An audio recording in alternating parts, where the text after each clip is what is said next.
খাওয়াইলে তারা আমার আশীর্বাদ করবো। আর অন্য লোকেরা খাওয়াইলে মদ খাওয়াই তুইব, আজকে এই প্ল্যান করো, আজকে এই ব্র্যান্ড খাবো, কালকে ওই ব্র্যান্ড খাবো, আমি সম্ভব না।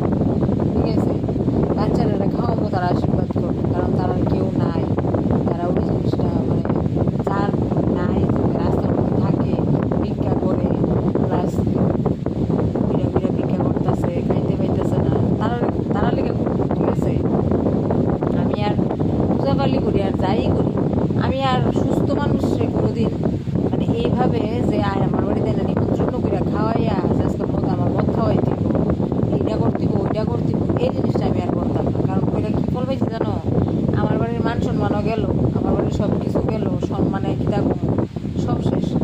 এদিকে আমার দরকার নাই বাবা, যারা খাইতে পারে না করতে পারে না তারা নিমন্ত্রণ করে না খাওয়াবো, তারা একবেলা খাইয়া গেলে আমার আমার অন্তরটাও শান্তি পাইব, আমার আশীর্বাদও করে যাইব। এবার আমি কই যাই না যাই কিছু ভগবানের উপর, আমি স্বর্গে যাবো না নরকে যাবো, আমি কত পাপ করছি কী করছি কিছু ভগবানের উপর। ঠিক আছে, যতটুকু কিছু আমি এবার যদি পূজা পালি ভগবান আমার শক্তি দেয় যে তারারাই ম্যান না খাওয়াইতে পারি।